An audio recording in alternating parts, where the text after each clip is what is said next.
Magkaingay kayo na may kagalakan sa Panginoon, kayong lahat na lupain. Mangaglingkod kayo na may kasayahan sa Panginoon, magsilapit kayo sa kanyang harapan ng may awitan. Kaya po tayo ngayon ay aawit sa ating Diyos Ama dahil siya ay mabuti at tapat sa ating buhay. Naniniwala po ba tayo doon? Ayan, sige sabay-sabay po tayo magpuri. Palakpakan natin ang Panginoon. Huwag tayo mahihiyang umawit sa Diyos. Salamat, Panginoon. Sabay-sabay, mahal na mahal. Mahal na mahal kita, Panginoon. Mahal na mahal. Mahal na mahal kita, Panginoon. Kailanman di kita ipagpapalit, pagkat sa piling mo'y langit. Mahal na mahal kita, Panginoon. Minsan pa, mahal na mahal. Sabay-sabay. Mahal na mahal kita, Panginoon. Mahal na mahal. Sabay-sabay. Mahal na mahal kita, Panginoon. Kailanman di kita ipagpapalit, pagkat sa piling mo'y langit. Mahal na mahal kita, Panginoon. Habang buhay, O Diyos, habang buhay, papupurihan ka. Habang buhay, maglilingkod sa'yo. Habang buhay, pag-ibig ko sa'yo'y iaalay. Mahal na mahal, mas malakas pa dyan. Mahal na mahal kita, Panginoon. Mahal na mahal kita, O Diyos. Mahal na mahal kita, Panginoon. Kailanman di kita ipagpapalit, pagkat sa piling mo'y langit. Mahal na mahal kita, Panginoon. Habang buhay,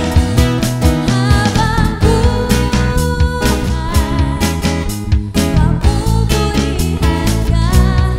Habang buhay, maglilingkod sa'yo. Habang buhay, pag-ibig ko sa'yo'y iaalay. Mga boses lamang, mahal na mahal. Mahal na mahal kita, Panginoon. Sige, sabay-sabay natin palakpakan ng Diyos. Mahal na mahal. Mahal na mahal kita, Panginoon. Sabay-sabay. Kailanman di kita ipagpapalit, pagkat sa piling mo'y langit. Mahal na mahal kita, Panginoon. Kailanman di kita ipagpapalit, pagkat sa piling mo'y langit. Mahal na mahal kita, Panginoon. Minsan pa, kailanman di kita ipagpapalit, pagkat sa piling mo'y langit. Mahal na mahal kita, Panginoon. Sa masigawang palakpakan po sa ating Diyos. Thank you, Lord, for your goodness. Thank you for your grace. Thank you for your love, Panginoon. Salamat, Panginoon, dahil hindi mo kami pinagkaila. Tinanggap mo kami bilang inyong mga anak sa inyong kaharian. And we just want to honor you by worshiping you in spirit and in truth. We serve you, we honor you. Sabay-sabay tayong umawit sa kanyang kabutihan. Kay buti-buti mo, Panginoon, sa lahat ng oras, sa bawat araw, ika'y laging tapat kong magmahal.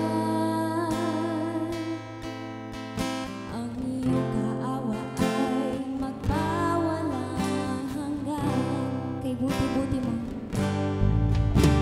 Kay buti-buti mo, Panginoon, sa lahat ng oras, sa lahat ng oras, sa bawat araw, sa bawat araw. Ika'y laging tapat, pumagmahal. Ang iyong awa ay magpawalang hanggan. Pinupuri, sinasamba kita. Dakilang Diyos, dakilang Diyos at Panginoon. Tunay ngang ika'y walang katulad. Tunay ngang ika'y di nagbabago. Mabuti ang Diyos na sa akin ay nagmamahal. Minsan pa kay buti-buti. Kay buti-buti mo, Panginoon, sa lahat ng oras, sa lahat ng oras, sa bawat araw. Ika'y laging tapat, pumagmahal. Ang iyong awa ay magpawalang hanggan. Pinupuri, sinasamba kita. Dakilang Diyos at Panginoon. Tunay ngang ika'y walang katulad. Tunay ngang ika'y di nagbabago. Mabuti ang Diyos na sa akin ay nagmamahal. Pinupuri at sinasamba. Pinupuri, sinasamba kita. Dakilang Diyos at Panginoon. Tunay ngang ika'y walang katulad. Tunay ngang ika'y di nagbabago. Mabuti ang Diyos na sa akin. Minsan pa, pinupuri at sinasamba. Pinupuri, sinasamba kita. Dakilang Diyos at Panginoon.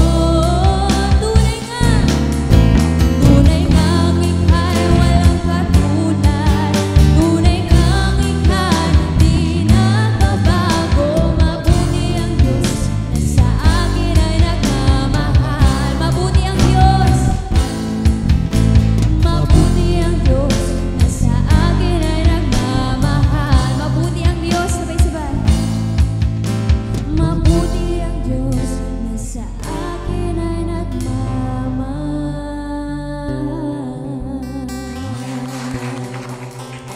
Tunay nga ikaw ay mabuti, Panginoon, sa aming mga buhay. O Diyos, ikaw ang aking Diyos na lagi kong hinahanap. Ang uhaw kong kaluluwa'y tanging ikaw ang hangad. Para akong tuyong lupa na tubig ang siyang lunas. Hayaan mong sa santuaryo ikay aking mapagmasdan at ang likas mong kaluwalhatian at kapangyarihan. Ang wagas na pag-ibig mo'y mainam pa kaysa buhay, kaya pupurihin kita, O Diyos, at pararangalan.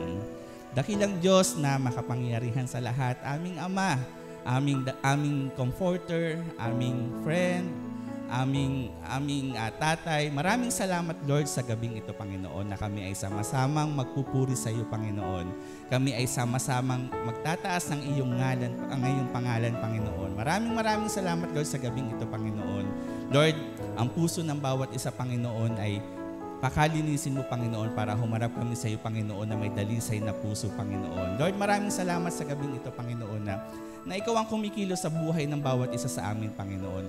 Ikaw ang kumikilos, Panginoon, sa bawat may part, Panginoon, sa gawaing ito, Panginoon. Even our Pastor Freddy, Panginoon, ikaw ang magbigay ng talino sa kanya, Panginoon, para ma-share ang iyong salita, Panginoon.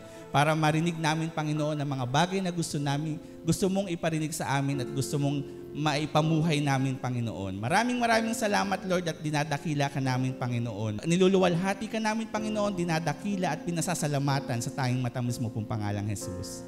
Amen. December na. Okay, so this is the first Sunday of December. Kaya pag-usapan natin is all about Christmas. Ang ating tema for the whole month of December, the light of the world is born. Now, last year, ang tema natin ay hope is born, right?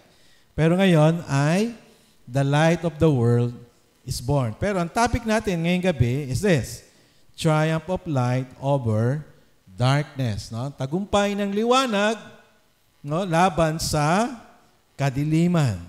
Okay? Alam niyo po, kapag nagse-celebrate tayo ng Christmas, laging nakaugnay sa ilaw. No? We always use light. Diba? Kahit saan ka pumunta, pag magdi-December, lumiliwanag. No? Bakit kaya? Ano bang simbolismo ng ilaw o liwanag as we celebrate Christmas? No? Alam nyo, the light as symbol is isa siya sa pinaka-prominent themes in the Gospel of John. At sa King James Version nga, 44 siyang beses binanggit. Yung salitang ilaw o salitang liwanag, no, ito ay 44 times na binanggit. Ibig sabihin, kapag paulit-ulit binabanggit ang isang bagay sa Biblia, ito ay mahalaga. Tama po ba? So, binanggit ito 44 times in the book of John, and therefore, merong mahalagang kahulugan to at mensahe para sa atin. No, the author of John used light as symbol to describe Jesus, no? Jesus' identity and mission, Jesus' purpose. Okay? Kaya siya ay tinatawag na ilaw, 'di ba? Amin din naman ni Jesus 'yan. Jesus said, "I am the light of the world." Okay? So it pertains to the Lord Jesus Christ. So let's read together John chapter 1 verse 4 up to verse 9. Ang gawin nating pagbasa, salita na lang. Ako muna, tapos kayo, tapos sabay-sabay tayo sa verse 9. Okay, verse 4, ito ang sabi, na sa Kanya ang buhay at ang buhay ay siyang ilaw ng sangkatauhan. Verse 5, kayo po.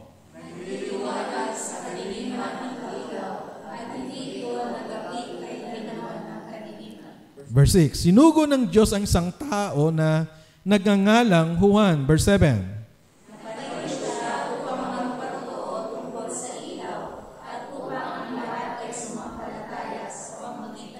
Verse 8, hindi siya ang ilaw, subalit naparito siya upang magpatotoo tungkol sa ilaw. Sabay-sabay tayo sa 9. Ito ang tunay na ilaw, dumarating ito sa sanlibutan upang magbigay liwanag sa lahat ng tao. Okay? Iba ang message of Christmas in the book of John. No? Unlike in Matthew, unlike in Luke, talaga siyang narrative. Pero in the book of John or in the Gospel of John, medyo symbolic, no? May mga symbols, and one of the symbols is light, no? Jesus, the light, descended from heaven because the world is full of darkness. That's the reason. That's the reason why Jesus was born here on earth. Anong dahilan? To light the darkened world. Okay? So, at yun ay napakagandang mensahe. Nung pumunta rito si Jesus, wala tayo sa liwanag. Nung ipinanganak dito si Jesus, wala tayo sa kaliwanagan. Nasa kadiliman tayo. Di po ba? Nasa kadiliman tayo. At napakagandang mensahe yun. Pero una natin pag-usapan itong darkness. Number 1, let's read together sabay-sabay. Darkness has power to confuse. No? Ang kadiliman may kapangyarihan, no? Para ikaw ay malito. No? Para ikaw ay malambungan ng isipan, di ba, kapag ikaw ay galit na galit, no? At yung karamihang nakakagawa ng krimen, pag tinanong, bakit mo nagawa yon? Dahil sa galit, nagdilim ang aking paningin. Di po ba? So, ibig sabihin, kapag nasa kadiliman ka, you are confused and you do not know that yung ginawa mo ay hindi pala tama. Di ba? So, yun ang dala ng kadiliman, confusion. And here in the Gospel of John, ang darkness ay, ito yung mga kahulugan. Number 1, darkness is a symbol of evil. No? Ang kadiliman ay simbolo ng kasamaan. Okay? Ganun yun, di ba? Pagkaliwanagan, kabutihan. Pag kadiliman ay kasamaan. Isa pa, darkness is a symbol of separation from God because God is light. Sabihin nga natin, God is light. So, if God is light, therefore, there's no darkness in Him. Walang kadiliman sa Kanya. At ito yung mga bagay na hindi mo pwede paghaluin.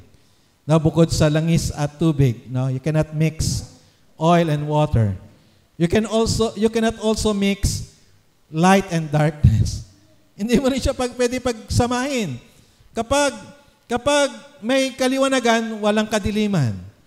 Pero kapag may kadiliman, there's the absence of light. Hindi sila pwede pagsamahin. That's why, hindi pwedeng mapabilang sa Diyos ang kadiliman. No? Kasunod, darkness does not like the light. No, ang kadiliman, hindi gusto ang kaliwanagan. Ito yung mabasa natin sa John chapter 3 verse 19. Samahan niyo ako sa pagbasa. Sige po, samahan niyo ako. Ganito ang paghatol ng Diyos na parito sa sanlibutan ng ilaw, ngunit inibig pa ng mga tao ang dilim kaysa liwanag sapagkat masasama ang kanilang mga gawa. Anong inibig nila? Dilim kaysa liwanag. Verse 20, sabay-sabay. Kinasusuklaman ng mga gumagawa ng masama ang ilaw ni hindi lumalapit dito upang hindi mahayag ang kanilang mga gawa. Bigla kong naalala si Eva at Adan. Nung sila'y nagkasala, anong ginawa nila? Nagtago. Di ba? Kasi kapag naglantad sila sa Diyos, kahit naman magtago sila, alam din ng Diyos ang kanilang kasalanan. Pero dahil sa kasalanan, sila'y nagtago sa Diyos. No? At ganun lagi, no? Sa kadiliman, lagi ginagawa ang kasamaan. Okay? Darkness brings confusion o kalituhan. Lagi ko nga sinasabi na, kanina sabi ko doon sa sermon, minsan kayo ay natutulog ng walang ilaw daw. Sino dito yung natutulog na patay ang ilaw? Ayan, marami, no? Pero pag gising mo, halimbawa, in the middle of the night, gising ka, at wala ka pa sa di ba? Vision, no? Ang dilim. Isip mo dito ang CR. Dilakad ka, no? Biglang babangga ka. Ay, hindi pala dito. Dito pala. Pag madilim, you're always confused, right? Di ba? Confused ka. At ito yung sinabi sa John chapter 12 verse 25. Let's read together. Sinabi ni Jesus sa kanila, kaunting panahon na lamang ninyong makasama ang ilaw. And then, yung pangalawang bahagi, sabi nga doon, lumakad kayo habang kasama pa ninyo ang ilaw upang hindi kayo abutan ng dilim. Hindi alam ng lumalakad sa dilim kung saan siya pupunta. Nung ang buhay ko, hindi pa ako nakilala sa Lord, hindi ko pa sinasampalatayanan si Jesus as my Lord and Savior, walang direction. No clear direction. Wala akong plano sa buhay. Walang pangarap. Walang pangarap. Basta lang makatapos ng high school. Wala akong plano mag-aral ng college. Kasi nasa kadiliman. There's no sense of direction. Napakahalaga na nakakilala ka sa Lord. Dahil alam mo anong purpose ng Lord sa buhay mo. Amen po ba? Magandang may liwanag ka sa buhay mo. Dahil alam mo saan ka pupunta. Pero pag madilim, di mo alam kung saan ka pupunta. One time, bata pa akong pastor na, siguro edad ko mga 25 years old, 24, 25 during that time. May pinuntahan akong church sa Aurora, no? At pagdating doon, napakadilim, no? Kasi dumating ako na madaling araw. Alam niyo sa probinsya, kaunti lang may ilaw. So, saan ako pupunta? Ibinaba ko ng bus sa isang gilid ng ng kalsada. Saan ako pupunta? Buti na lang may mga lumapit at nag-alok na ihahatid kami. And then lately I realized, mga NPA pala yun. Mga NPA pala yung nag-guide sa akin. Pero alam niyo, pag nasa dilim ka, you don't know where to go. Right? Pero pag nasa liwanag ka, klaro. Lahat klaro. Kaya huwag kang umalis sa liwanag. Always stay in the light. Why? Because nandun yung direction. Nandun yung guidance ng Lord. Amen ba? Sinabi ni sa Bible na your word is the light, no? Ang salita mo ay liwanag sa aking mga paa. Amen po ba? No? Kaya huwag ka nang umalis sa liwanag. Pero pag umalis ka sa liwanag, again, pwede ka maligaw, pwede ka mapahamak, di po ba? Kaya sabi rito, yung mga lumalakad sa dilim, hindi nila alam kung saan sila pupunta. Di ba? Yun ang epekto ng darkness sa buhay ng tao. To those who choose to live in the darkness, yan, ito pa isang malungkot. Yung mga pinili na ang kadiliman, yung kadiliman hindi na kadiliman sa kanila. Practically speaking, ganun din. Yung halimbawa, nagpatay ka ng ilaw, then sabi mo, ang dilim. Pero for a while, parang maliwanag. Nasanay ka na sa dilim. Di ba? Nasanay ka na sa dilim. Hindi mo na distinguish what is light, what is darkness. Nasanay ka na. At may mga tao na parang ganon, callous heart na. Hindi na nila alam na masama na pala yung kanilang kalagayan.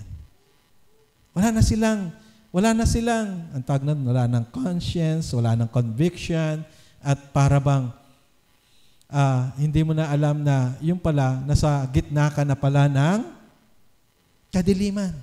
Kasi nasanay ka na. No? May mga taong wala na sa kanila ang paggawa ng masama dahil sanay na sila. Sabi nga ni Yahweh sa Isaiah 5:20, sa sulat ni Propeta Isaias. Can we read together sabay-sabay? Lakasan natin. 1, 2, ready, begin. Kawawa kayo, mga baliktad ang isip, ang mabuting gawa ay minamasama, at minababuti naman iyong masama. Kasunod, ang kaliwanag ay ginagawang kadiliman, at ang kadilimay itinuturing na kaliwanagan. Kasunod, sa lasang mapait ang sabi matamis, sa lasang matamis ang sabi mapait. Halimbawa, magsinungaling ka, sa umpisa parang masyado kang convicted ako nakapag-sinungaling ako. Nagawa mo uli, sinungaling ka uli. Ako. Pero, paulit-ulit, parang okay na. Parang wala nang masama sa pagsisinungaling.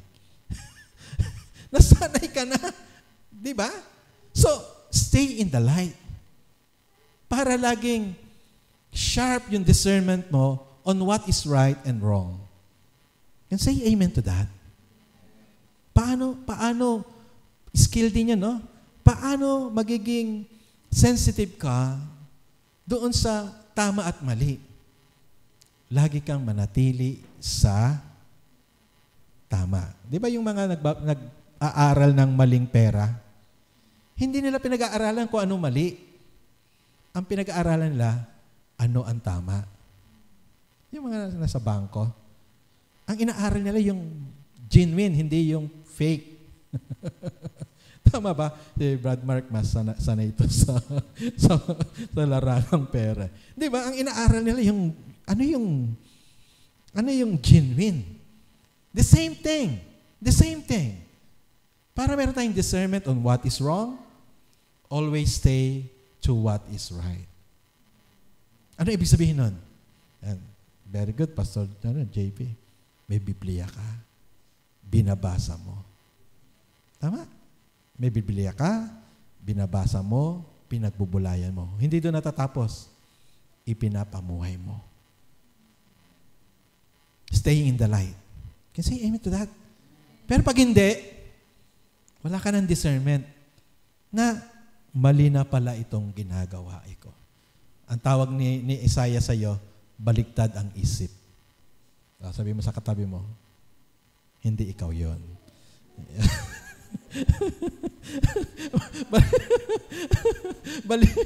Baliktad ang isip eh.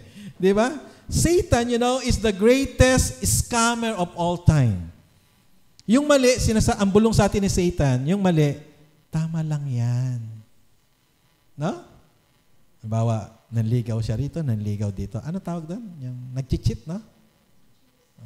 Nag-chicks. Hindi faithful. Hindi faithful. Sino? Hindi faithful. Ang bulong ni Satanas, okay lang yan. Di ba? Yan si Satanas. Gano'n si Satanas? Na yung mali, ang bulong sa iyo, siya ang hari ng baliktad ang isip. Di po ba? Pero pag pumunta tayo sa liwanag, pumunta tayo sa salita ng Diyos, maihahayag ang mga masasama. Amen po ba? So, dapat yung ating cellphone, may Bible. Kung walang Bible sa cellphone, bumili ng hard copy na Bible. Alam ko marami rito. Kung gusto nyo, mahingi kay Brother Mark. 2 Corinthians chapter 4, verse 4. Let's read together. Sige, sabay-sabay. Hindi sila sumasampalataya sapagkat ang kanilang isip ay binulag ng Diyos ng kasamaan sa daigdig na ito. Pangalawang bahagi, upang hindi nila makita ang liwanag ng magandang balita tungkol sa kaluwalhatian ni Kristo na siyang larawan ng Diyos. Bakit hindi nila makita ang liwanag ng mabuting balita, ng magandang balita? Sabi doon sa unang bahagi, sapagkat ang kanilang isip ay binulag ng Diyos ng kasamaan sa daigdig na ito. Sino yon? Walang iba kundi si Satanas. Diba? Si Satanas, ang pinopromote niya, kasinungalingan. Ang salita ng Diyos, ang pinopromote ay katotohanan. Amen po ba? Pero kailanman ang kasamaan hindi mananaig sa kabutihan. Amen? Kaya, number 2, let's read together, sabay-sabay.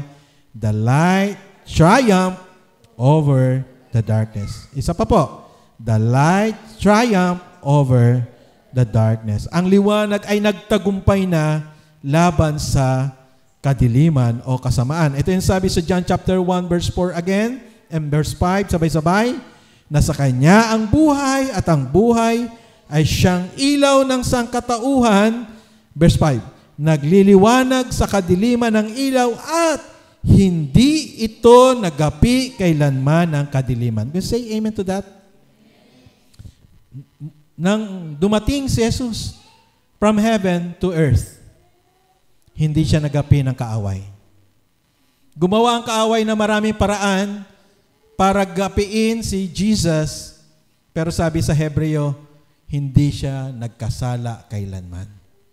Anong ginawa ng Diablo, ni Satanas? Dinala siya doon sa tuktok at maraming panunukso sa kanya. Kahit pa ulit-ulit yung panunukso sa kanya, hindi siya nagapi ng kadiliman. Bagkus, siya ang gumapi sa kadiliman. No? Verse 9 said, sabay-sabay, ito ang tunay na ilaw. Dumarting ito sa sanlibutan upang magbigay liwanag sa lahat ng tao. No? Si Jesus ang tunay na ilaw at siya lamang ang makapagbibigay ng liwanag sa ating lahat. No? Bakit? Because Jesus is sinless. No? He's the only sinless, no? Na nabuhay dito sa mundo. Siya lang ang hindi nagkasala. 1 Peter 2:22, hindi siya gumawa ng anumang kasalanan o nagsinungaling kailanman. Wala siyang nagawang kasalanan, no? Alam niyo, pinakamadaling gawing kasalanan ay pagsisinungaling. Tama po ba? At yan yung kasalanan na hindi itinuturo pero ginagawa. Yan yung mga batang to. Hindi magtuturo si kapatid na Salvador na mga bata ay magsinungaling. Tama, no? Pero, Halimbawa, may nagawang mali, no? O, sino turo agad yun sa kuya. Pero hindi tinuturo yun. Dahil ang tao likas na makasalanan. No? At sabi si Jesus, kahit yung magaan na kasalanan, hindi niya nagawa. Hindi siya nag-api ng kasalanan. Can you say amen to that? So kanino ka lalapit? Doon sa nagtagumpay laban sa kasalanan. Walang iba kundi ang Panginoong Hesukristo. Hindi lang yun. Jesus defeated the rulers of darkness. Yung sanlibutang ito, yung namumuno sa sanlibutang ito, tinalo niya. Colossians 2:15, let's read together. Sa pamagitan ng kanyang kamatayan sa krus, nilupig niya ang mga pinuno at kapangyarihan ng sanlibutan. Can you say amen to that? Saan nilupig ni Jesus si Satanas at ang mga kampon niya nung siya'y namatay dun sa krus sa Kalbaryo? Di ba? Doon niya tinalo lahat. Sabi ni Jesus, no? Nung siya'y namatay, it is finished. No? Sabi niya, ito'y natapos na. Ay, sigaw ng pagtatagumpay. No? Nung siya'y nasa krus, sabi niya, natapos na, nagtagumpay na. No? Nagapi na ang kaaway. Okay? That's a shout of victory. No? Nilupig niya. Doon sa kabilang bahagi pa ng Colossians, sabi ganon, ang mga ito ay parang mga bihag na kanyang pinarada sa mga madla bilang katunayan ng kanyang pagtatagumpay. Pangatlo, Jesus defeated death. No? Hindi lang kasalanan, hindi lang yung kasamaan, hindi lang yung rulers of this darkened world, but also the death. No? Bakit tinalo ng liwanag ang kamatayan? Simply because, sabi doon, kasi, di ba, nandun tayo sa John chapter 1 verse 4. Pag inatras natin yon sa John chapter 1 verse 1, ay yung mga nakinig ng devotion tong nakaraan, John chapter 1 verse 1, sabi ganon, in the beginning was the Word. In the beginning was the Word. Anong ibig sabihin nun? In the beginning was Jesus. Sa simula pa, nandun na si Jesus. No? Sa walang hanggan, nandun na si Jesus. Ngayon, kung ilalagay natin dito sa verse 4, no? In the beginning was life. Sa simula pa, nandun na ang buhay. Alam nyo, ang mundong ito, iba ang turo. No? Lalo na yung mga niniwala sa evolution. Na ang mga bagay, lahat ng ito, nagmula sa mga walang buhay. Yan ang turo ng evolution eh. Na nagbanggaan lang yung mga walang buhay at nagkaroon ng buhay. Halimbawa lang, wala akong makitang pagbanggain. Pagbanggain ko kayo magitarang to. Wag.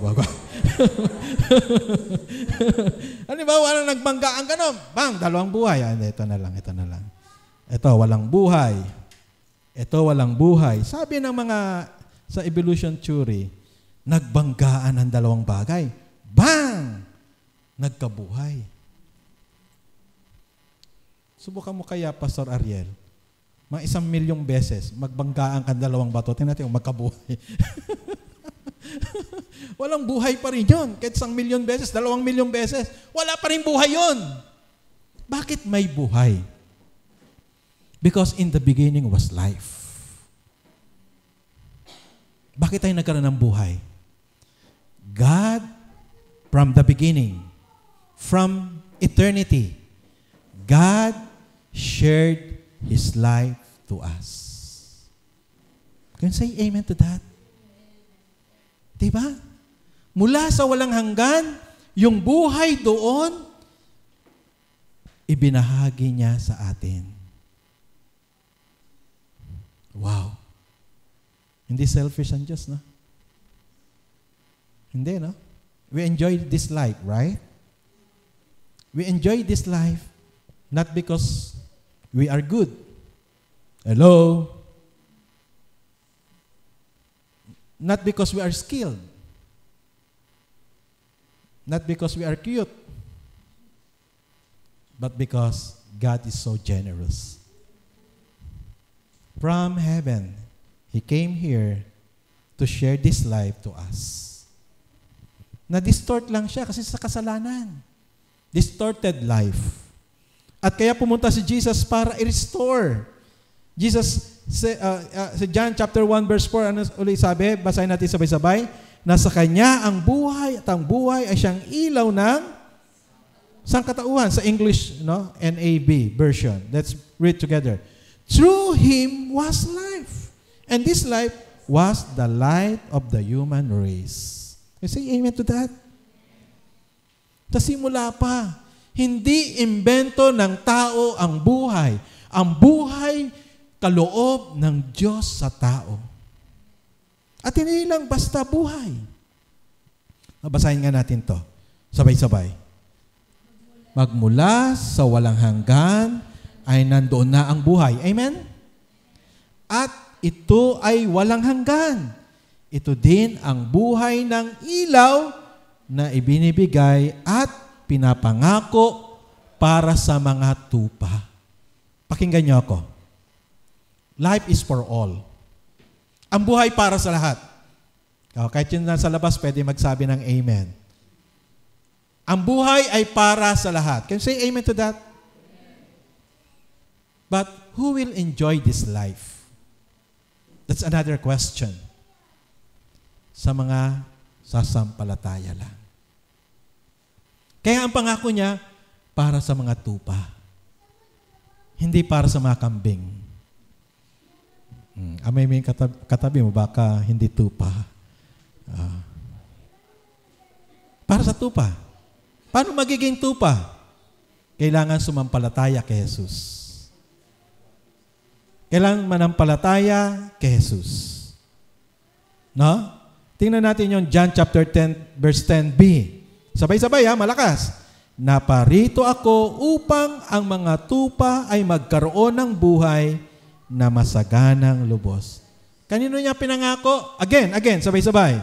Naparito ako upang ang mga tupa ay magkaroon ng buhay na masaganang lubos. Hindi para sa lahat. Para lang sa kanyang mga tupa. Ngayon, question again, paano mo ma-enjoy itong life na ito? Paano mo mararanasan itong life na ito? You need to be connected with Jesus. Kailangan meron kang connection kay Jesus. Paano? Ano sabi sa John chapter 1 verse 12? Ano sabi doon? Ang sinumang tumanggap at nanalig sa Kanya ay binigyan niya ng karapatang maging anak ng Diyos. Ang binigyan lang ng karapatan ng Diyos, yung tatanggap at mananalig kay Jesus. John chapter 11 verse 25, ito ang sabi, sabay-sabay uli, sinabi sa kanya ni Jesus, ako ang muling pagkabuhay at ang buhay. Ang sinumang sumasampalataya sa akin, kahit mamatay, ay muling mabubuhay. Amen? Sino mag-enjoy ng life? Ang sinumang sasampalataya. Sabi natin, ang sinumang sasampalataya. At sabi mo, kasama ako ron. Amen po ba? Kapag ikay sumampalataya kay Jesus, you have that life. And no one can judge. No one can judge. I can't judge. You cannot judge. God knows our heart. Siya lang makakaalam. Kay sumasampalataya, nagtitiwala kay Jesus bilang iyong Panginoon at tagapagligtas. Now, the question, as followers of the triumphant light, how should we live in this world? Number one, walk with the light. Lumakad ka sa liwanag. Mahirap sabihin na ikaw ay tagaliwanag pero ang lakad mo sa dilim. Diba sabi nga kanina, mahirap pag-mix Mahirap mag-mix yung dilim at liwanag. If you are in the light, then therefore, walk in the light or walk with the light. Lumakad ka kasama si Jesus. Lumakad ka kasama ang ilaw. Diba?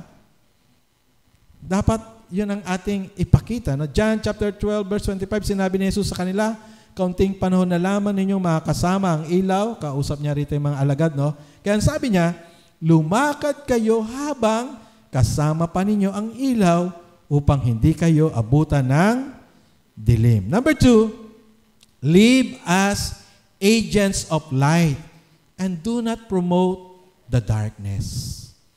Madali malaman. Ngayon, dati, papakinggan mo lang yung tao kung ano laman ng puso niya. Na? Ngayon hindi, iba na. Tingnan mo yung post niya. Ano post niya? Yun yung laman ng puso niya. Di mo ba? Yung sa loobin natin, doon natin nilalagay sa sa Facebook no? Yung mga, ang bilis mo mangutang, ngayon, ang bagal mo magbayad. Yeah, di ba? Kapag may nag-friend request sa akin, muna, chinecheck ko kung sino Pag nakita ko, puro networking. No. hindi kasama sa mga friend. Di po ba?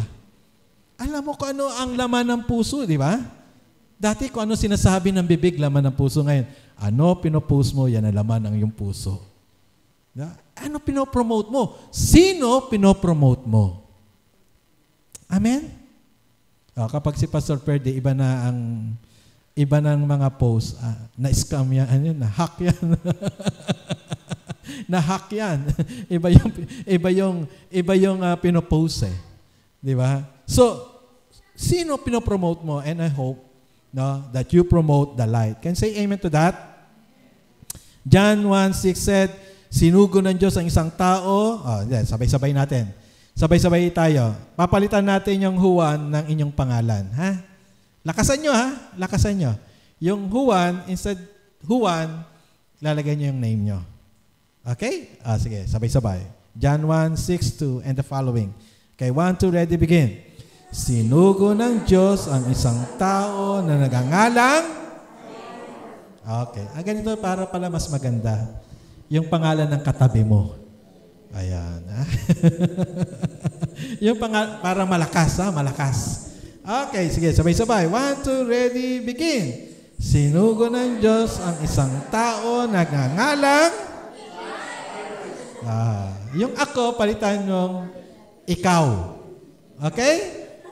Yung nakalagay na ako, ang banggit nyo, ikaw. Kausapin mo lang yung katabi mo. Naparito ka upang magpatotoo tungkol sa ilaw at upang ang lahat ay sumampalataya sa pamagitan niya. Verse 8, hindi ka ang ilaw, subalit narito ka upang magpatotoo tungkol sa ilaw. Gawin nating personal. Sarili na. Verse 6 ulit. Sabay-sabay. Pangalan mo na, ha? Sinugo ng Diyos ang isang tao na nagngalang, naparito ako upang magpatotoo tungkol sa ilaw at upang ang lahat ay sumampalataya sa pamagitan niya. Hindi ako ang ilaw, subalit narito ako upang magpatotoo tungkol sa ilaw.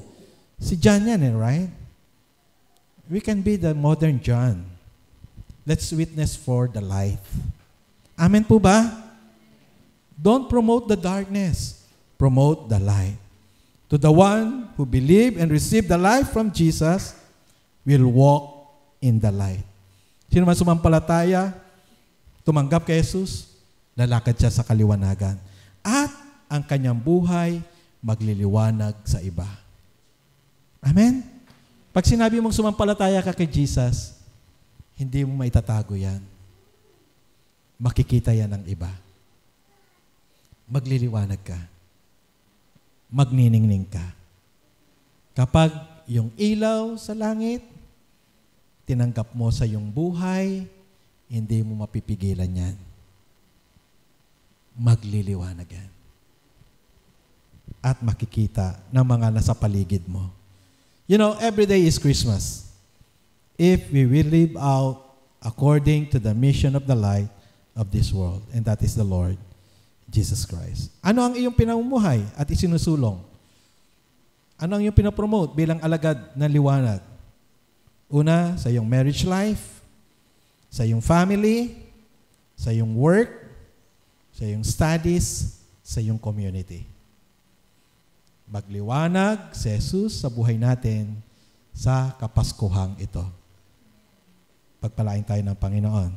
Tayong lahat tumayo at ihanda ang ating mga sarili para sa pagtanggap ng tinapay at saro. Okay, mag-pray muna tayo for these elements. Lord, thank you for this evening that you give us, Lord, an opportunity to celebrate the salvation that you performed on the cross. Salamat sa tinapay na simbolo ng katawan mo na bayubay sa krus, saro na simbolo ng iyong dugo na nabuhos para linisin ang aming mga pagkakasala. Tunay na kailan ang karapat-dapat na alay para panlinis sa aming mga kasalanan. Kailang ang hindi nagkasala at katanggap-tanggap na alay para kami mapatawad sa lahat ng aming kasalanan. Pagpalain na lahat ng ito sa aming pagtanggap ng tinapay at saro, muling pasiglahin, palakasin ang aming pananampalataya. Sa ngalan ni Jesus, tayo panalangin. Amen. Amen. Ito ang tinapay ng buhay. Kanin mo at ibahagi.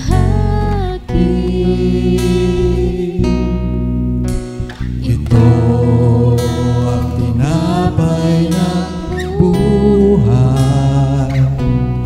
Kanin mo mag-iisa. Yan ang katawang pinayubay upang ikaw ay mabuhay.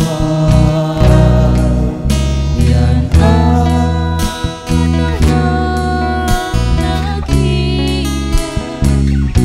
upang iyong kamtan ang buhay na walang hanggan. Ito ang salo ng bagong tipan, inumin mo't makibahagi. Ito ang salo ng bagong tipan, inumin mo't makiisa. Yan ang lutong dumanan upang ikaw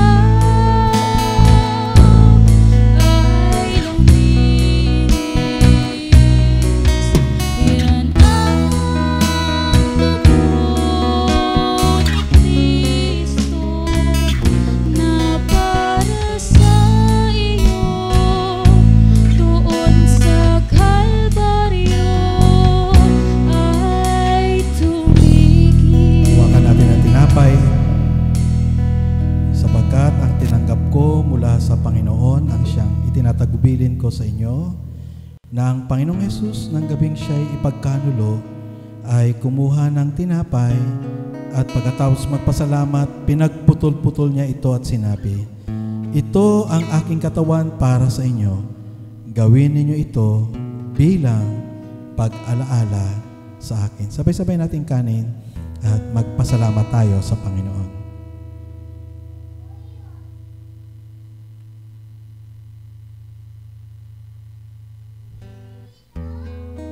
Hawakan natin ang sarok. Sa ginding paraan ay kinuha niya ang sarok. Pagkatapos maghapunat, sinabi, "Ang sarong ito ang bagong tipan sa aking dugo. Gawin ninyo ito tuwing kayo iinom nito bilang pag-alaala sa akin." Sabay-sabay po natin inumin. Magpasalamat tayo sa Panginoon.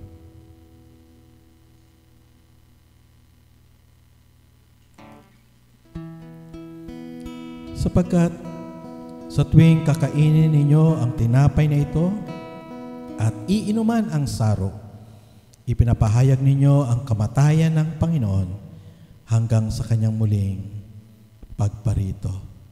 Tayo ay manalangin sa Panginoon.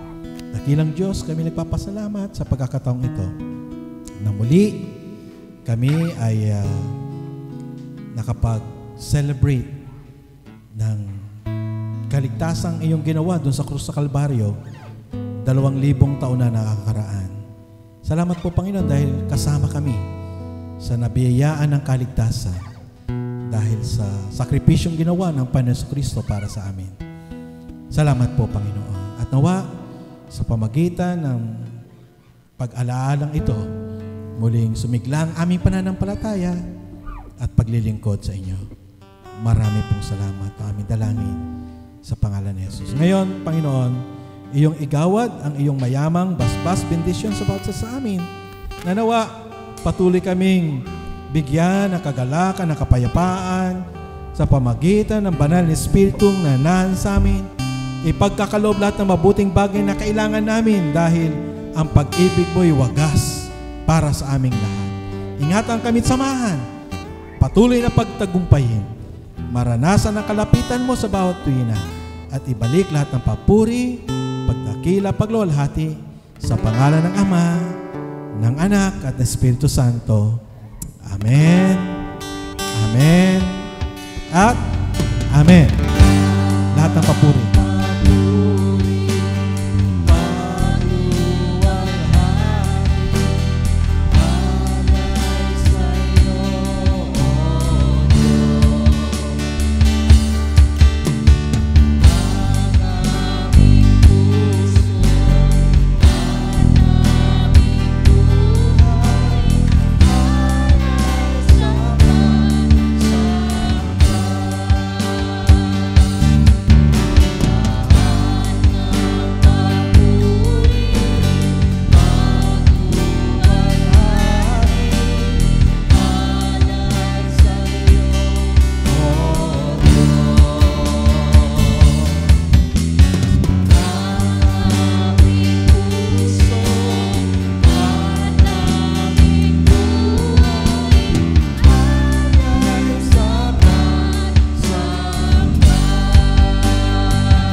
Pagpalain tayong lahat ng Panginoon. Kamay natin bawat isa bago tayo magpapicture. God bless us all.